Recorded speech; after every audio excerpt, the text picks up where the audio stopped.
तो वहीं रूस और यूक्रेन के बीच चल रही जंग 30 घंटे के लिए खत्म हो गई थी। मौका था ईस्टर का और इसीलिए रूस के राष्ट्रपति ने 30 घंटे के लिए सीज फायर का ऐलान किया था। अपने सैनिकों को आदेश दिया था कि वो यूक्रेन पर हमला बंद कर दें, लेकिन इससे उलट जेलेंस्की ने रूस पर गंभीर आरोप लगा दिए। जेलेंस्की ने दावा किया कि ईस्टर पर सीज फायर के ऐलान के बावजूद यूक्रेन पर कई हमले किए गए। इस दौरान 290 बार ड्रोन से हमले हुए हैं।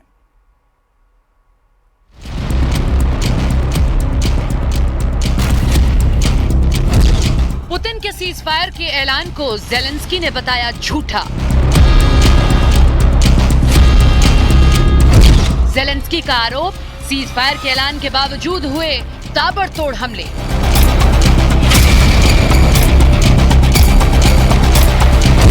ईस्टर के मौके पर यूक्रेन में हमले का बड़ा आरोप।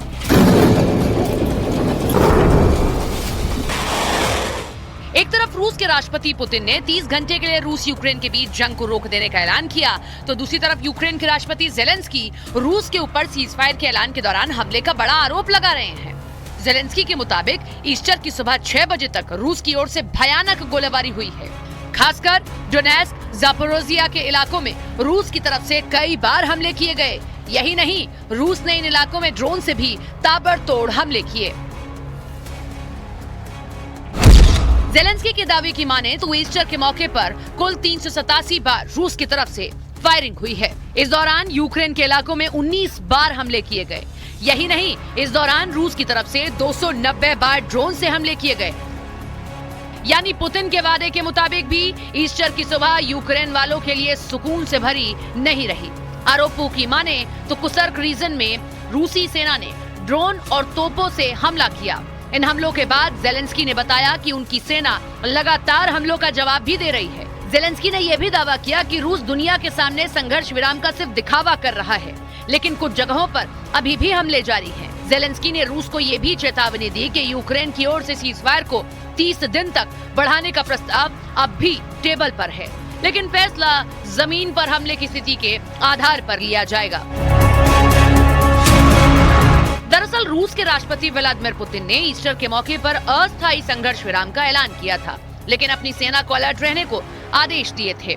Сегодня с 18:00 часов до 00 часов с воскресенья на понедельник российская сторона объявляет пасхальное перемирие.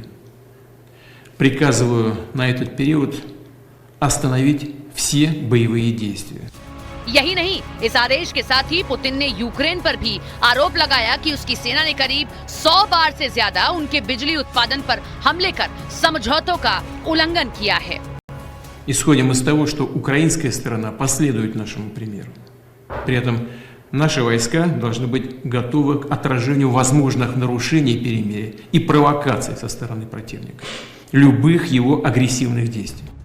रूस के राष्ट्रपति पुतिन भले ही ईस्टर के दिन सीज फायर करने का वादा कर रहे थे, लेकिन यूक्रेन में ईस्टर से पहले यूक्रेन में सुमी शहर के साथ ओडेसा पर हमले कर रूस ने कोहराम मचा दिया था। इन दोनों शहरों में रूसी हमलों के बाद तबाही का मंजर दिखा। हमलों के बाद आग इस कदर लगी कि उस पर काबू पाने में दमकल कर्मियों के पसीने छूट गए। कुछ इमारतों में आग लगने के बाद धुआं उठता दिखाई दिया। हालांकि रूस के इस हमले में किसी की जान नहीं गई, लेकिन रूस की ये कार्रवाई तब हुई जब ईस्टर पर सीज फायर की बातचीत चल रही थी।